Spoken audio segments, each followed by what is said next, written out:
Halo, selamat berjumpa lagi dimanapun kalian berada. Jadi, sebenarnya ini adalah materi yang ingin saya sampaikan sejak lama sih sebenarnya sebelum perubahan sosial ya. Jadi perubahan sosial itu adalah salah satu konsep yang memang perlu dipahami secara berapa ya secara bertahap ya. Dan ini sebenarnya tahap yang harus kalian pahami dulu ya. Yang ini menurut saya sangat penting untuk dipahami. Minggu lalu saya menggunakan eh,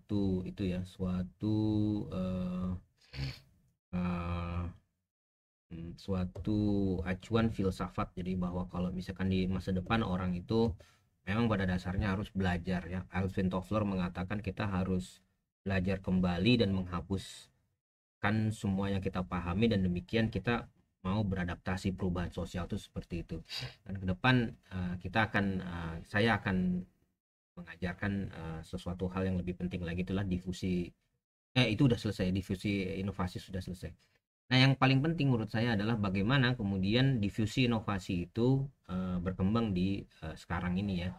Nah, salah satu yang ingin saya bahas adalah pertama dulu masalah internet dulu. Masalah internet. Nah, ini menurut saya adalah salah satu yang bahasan yang saya ingin sampaikan kepada kalian. Nah, internet itu eh, intinya adalah kalau kita bicara tentang digitalisasi itu melibatkan prosesor, dan prosesor adalah komputer. Nah, prosesor dalam komputer itu adalah sebenarnya kalau di pada zamannya itu adalah alat hitung sebenarnya. Alat hitung ya semuanya yang kita gunakan ya, penggaris juga alat hitung. Tapi kemudian ketika alat hitung itu berjalan secara otomatis, itulah yang disebut dengan komputer. Dan komputer juga ada yang analog.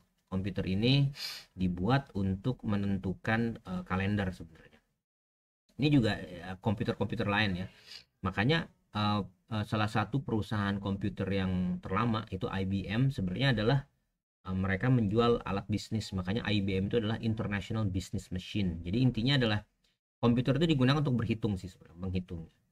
Nah, kita bisa lihat bahwa dulu ya ada CMC dan ada teknologi dan ada digital dan jangkauan luas dan jaringan yang cepat. Nah, makanya demikian internet ini adalah salah satu perpanjangan yang kita bicara, yang saya sering bicarakan di berbagai kesempatan. Jadi perpanjangan ke manusia itu uh, di menggunakan media komputer atau prosesor.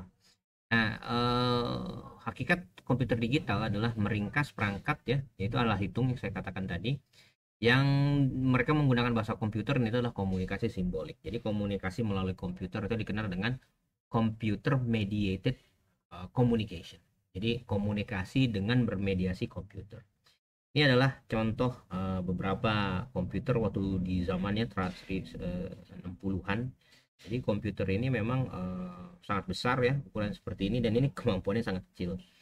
Dan ini contohnya satu lagi. Tapi sebenarnya ini juga luar biasa ya, karena komputer yang kemampuannya kecil, ya, komputer yang kemampuannya kecil, ini telah berhasil mengirimkan orang ke bulan. Komputer ini prosesornya nggak sehebat handphone kita sebenarnya. Saya punya ada banyak handphone di sini. Nah, ini ada iPhone 5, dan kemudian saya punya Galaxy Note 8 di sini. Ini kemampuan handphonenya mungkin uh, bisa ratusan kali dengan komputer yang mengirimkan orang ke bulan ya. Tapi itulah ya. Jadi komputernya besar, kemampuannya nggak begitu besar, nggak sebanding sebenarnya. Tapi mengikuti perkembangan zaman ya semuanya uh, gitu ya, mengikuti kita bisa lihat ya, pada 19 IBM PC 81 dibuat udah mulai ada komputer, dan kemudian pelan-pelan sampai tahun 98, dan kemudian kita bisa lihat tahun 2000 komputer sudah mulai masuk ke smartphone yang sekarang kita gunakan. Pada waktu itu smartphone adanya BlackBerry gitu ya. Kemudian prosesornya semakin tinggi, dan kemudian ada komputer kecil Arduino sama Raspberry Pi tahun 2025. Dan MacBook White ya, MacBook White pertama tahun 2006. Dan kemudian ada iPhone generasi pertama, dan muncul mini notebook atau netbook tahun 2008. Kemudian tahun 2010 ada iPad, dan tahun 2008 sama 2010 ada MacBook Air. Nah, MacBook Air ini tahun 2013, jadi 2013 udah berapa tahun tuh, udah hampir 8 tahun masih kuat aja. Ini kemarin baru ganti baterai sama eh, baru ganti baterai sama keyboard. Nah, MacBook Air ini menurut saya salah satu pencapaian yang eh, luar biasa, dan itu menjadi standar ya. Jadi komputer sekarang tuh tipis gitu ya, dan mereka bisa mengoperasikan hal-hal yang begitu berat tapi udah bisa di mana. Ini MacBook Air ini jagoan nih, maksudnya bisa kerja di mana aja, dan baterainya tahan lama. Nah, ketika komputer digunakan untuk berkomunikasi, tentu tidak lama kemudian komputer adalah alat yang bisa menjembatani orang dengan jaringan yang lebih cepat. Intinya seperti itu. Kita dulu punya jaringan. Sebelum ada komputer kita udah punya jaringan. Dan sebelum ada internet juga udah ada jaringan kan gitu ya. Jadi eh, jaringan kita itu adalah terdiri atas orang-orang di sekitar kita gitu. Nah, waktu internet mulai ramai ya. Nah, kan sebenarnya internet dari tahun 98 sudah ada, tapi itu sangat terbatas sekali. Dan pada waktu itu belum ada Google, jadi belum ada mesin pencari ya, belum ada mesin pencari seperti Yahoo juga belum ada waktu itu. Jadi kita harus mengetahui suatu alamatnya di mana gitu, IP-nya di mana, dan kemudian setelah IP ada www, World Wide Web. Kita World Wide Web sudah menjadi satu, jadi dia uh, secara otomatis mengontrol IP. Nah, ini adalah GUI ya, internet, dan kita lihat dari jaringan komputer seperti apa, dan jaringan komputer itu melalui time sharing. Dan kemudian ada beberapa, ini sejarahnya ya. Jadi dulu komputer itu saking besarnya dan nggak bisa digerakkan, akhirnya komputer itu dibagi-bagi melalui modul. Jadi mereka melakukan time sharing. Jadi kalau misalkan kami punya komputer di kampus dan modulnya ada 3, jadi kalau mau menggunakan komputer gantian. Nah, ini ada 3 orang, ini gantian. Mereka bisa menggunakan modul. Nah, komputer dan modul ini menjadi dasar dari internet. Pada intinya adalah ya pada dasarnya adalah jaringan itu digunakan ketika kita tahu bahwa kalau satu modulnya hancur, kita nggak perlu khawatir, kita masih menggunakan dari tempat yang lain. Nah, ini adalah perangkat yang sebenarnya sangat ringkas, dan ini digunakan di mana-mana sih seperti itu. Nah, ada beberapa acuan yang kita tahu itu adalah ARPANET tadi ya, ARPANET, Cyclades, NPL, sama RAN. Dan komputer sebenarnya dari dulu udah ada, cuman mungkin mereka peruntukannya agak berbeda sih sebenarnya. Dulu sudah ada internet yang pertama yang dibentuk di Amerika itu seperti ini, tahun 71, dan mereka menggunakan switchnya seperti ini udah komputer ya. Nah, switchnya, wah ini uh, uh, inputnya nggak pakai keyboard waktu itu, bayangkan belum ada keyboard. Nah, ini salah satu modulnya, mereka menggunakan modul dan mereka mengirimkan tugas ke komputer prosesor utama di mana gitu, dan mereka bisa mendapatkan hasil. Ini adalah Licklider, yang sebenarnya dia adalah orang yang melakukan eksperimen dengan TCP IP ya. Dan dia eksperimen jaringannya memang banyak gitu ya, dan mereka menggunakan terminal switch yang pertama kali. RAND Corporation itu punyanya Inggris, dan NPL itu sebenarnya adalah perusahaan yang dibiayai oleh kampus dan perusahaan-perusahaan di Eropa. Dan inilah sebenarnya konsep pertama dari TCP/IP. Jadi suatu file itu dipecah, dan mereka akan mencari jalan yang paling cepat lah, intinya seperti itu. Nah, ini konsepnya seperti itu. Jadi dibagi-bagi dalam beberapa paket gitu ya. Nah, nanti paket-paketnya bisa mencari jaringan yang lebih cepat gitu ya. Nah, itu uh, kita juga sekarang masih menggunakan konsep seperti itu. Jadi ada ini, dan kemudian dibagi-bagi dalam bentuk paket dan paketnya. Nah, ini gini, kalau salah satu yang tadi ya, jaringannya satu rusak, yang ada masih ada jaringan yang lain. Ini dihubungkan dengan pertahanan. Dan ini adalah sebenarnya konsep dari uh, komputer yang dari dulu ya, bahwa kita tuh bisa mencari jalan sendiri, intinya seperti itu. Tapi memang ketika jaringan sudah terbuka ya, kayak gosip ya, semua orang jadi tahu. Aib orang jadi semua jadi tahu. Nah, ini adalah internet yang sudah mulai berkembang pada tahun 90-an, dan CERN adalah pertama orang apa namanya, pusat studi tentang atomik sebenarnya, digunakan oleh Tim Berners-Lee. Dan ini adalah orang yang menggunakan WWW, jadi dia konsorsium World Wide Web dan dia tidak pernah mengambil royalti apapun. Ini adalah Global Internet Map tahun 2010 kalau nggak salah, tahun 2010. Jadi kamu bisa lihat sekarang jaringannya sudah lebih besar sebenarnya, itu sudah lebih besar. Ini juga beberapa konsep dari URL. Jadi dulu ini adalah HTTP ya. Jadi dia itu dulu kita mengacu kepada satu arah, dan sekarang mereka sudah melihat ke beberapa. Jadi kalau misalkan klik Wikipedia ini kemana-kemana dan sebagainya, ini disebut dengan hypertext hide yang menggunakan hyperlink. Nanti kamu akan paham hubungannya dengan semiotika seperti apa, karena kadang-kadang ada simbol yang mengacu kita kepada suatu makna tertentu. Sama juga hyperlink juga seperti itu, ada suatu tempat yang kita klik dan akan kita mengacu kepada suatu IP tertentu.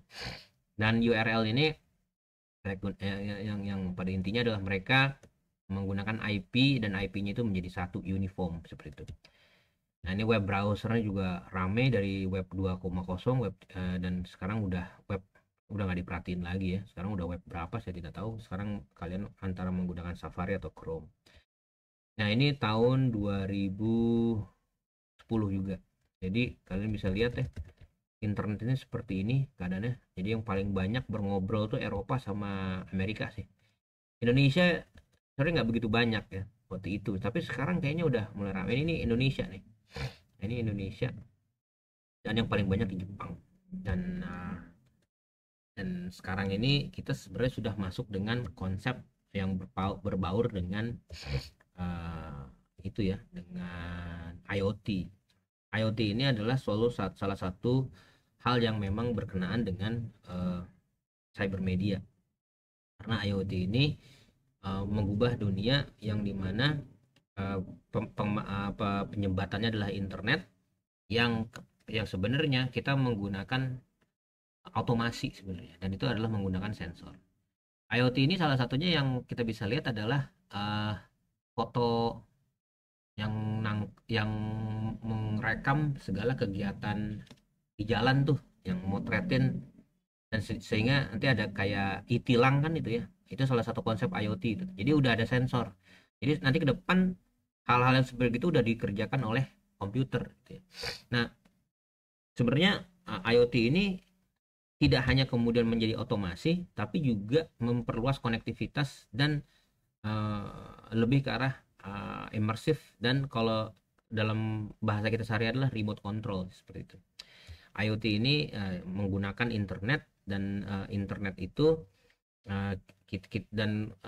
kita akan menggunakan internet lebih banyak lagi ya in terms of IoT ini. Jadi sekarang sudah ada smart home ya, jadi rumah kita udah dikontrol dari jarak jauh.